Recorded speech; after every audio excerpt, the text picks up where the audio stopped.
Assalamualaikum warahmatullahi wabarakatuh. Bagaimana kabarnya teman-teman semua? Semoga teman-teman selalu dalam lindungan Allah ya. Ya, sebelum kita mulai, kita berdoa terlebih dahulu.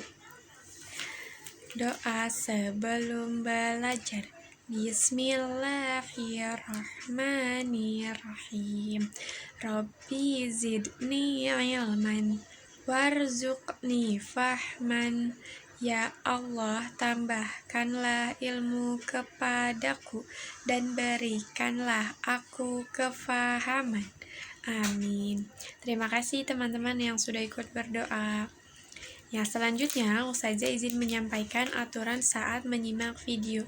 Yang pertama, pastikan teman-teman membaca doa sebelum dan sesudah belajar.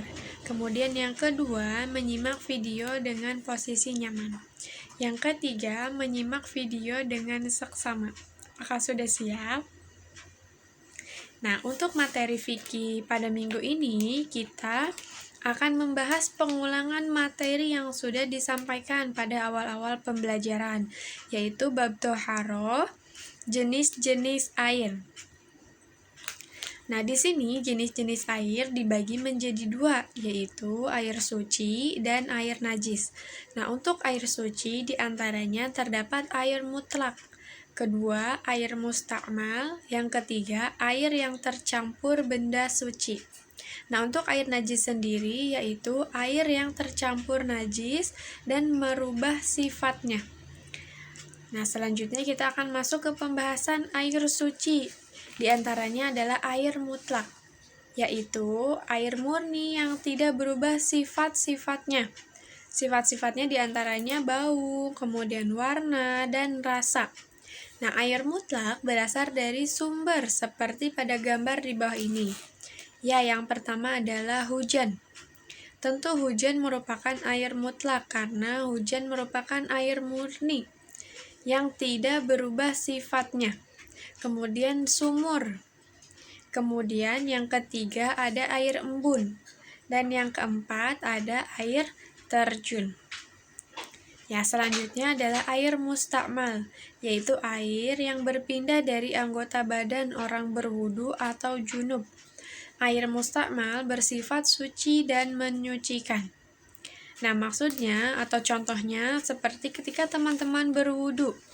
Ketika teman-teman berwudu pada air keran, kemudian di sebelah keran itu terdapat ember atau bak yang berisi air. Kemudian setelah teman-teman berwudu, air yang membasahi anggota tubuh teman-teman ketika berwudu itu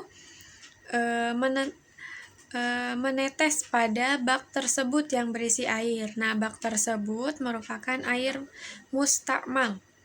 Nah, sifatnya yaitu suci dan menyucikan. Kemudian, air yang tercampur benda suci. Air yang tercampur benda suci seperti ranting, daun, tanah, dan debu selama belum merubah sifatnya, maka hukumnya suci dan boleh digunakan untuk bersuci. Ya, jadi ketika teman-teman menemukan bak airnya berisi daun contohnya, atau misalkan kertas seperti itu. Nah, itu merupakan benda-benda suci sehingga air tersebut dapat digunakan untuk berwudu atau bersuci. Dengan syarat air tersebut tidak berubah sifatnya seperti baunya, warnanya, dan rasanya. Jika sifat-sifat air tersebut berubah atau karena dimasuki debu, misalkan contohnya airnya jadi berwarna keruh.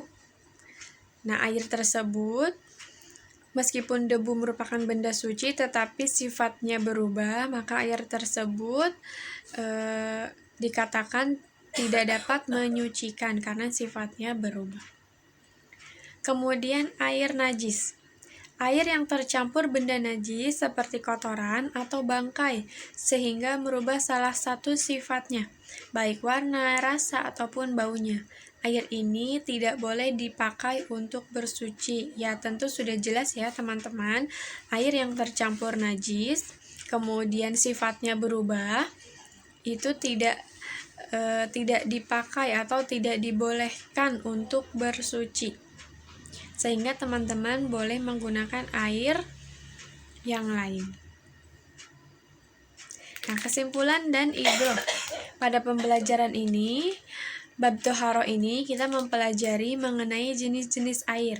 Jenis-jenis air dibagi dua, yaitu air suci dan air najis. Sehingga kita memahami bahwa kondisi air yang seperti apa yang dapat kita gunakan untuk bersuci.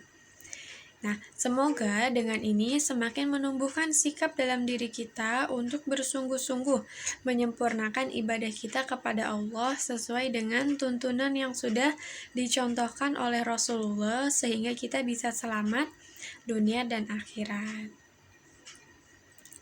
Nah, sekian pembahasan materi fikih pada minggu ini. Insya Allah akan dilanjutkan pada minggu depan. Sebelum kita tutup, kita membaca hamdalah terlebih dahulu ya. Alhamdulillahirabbil alamin.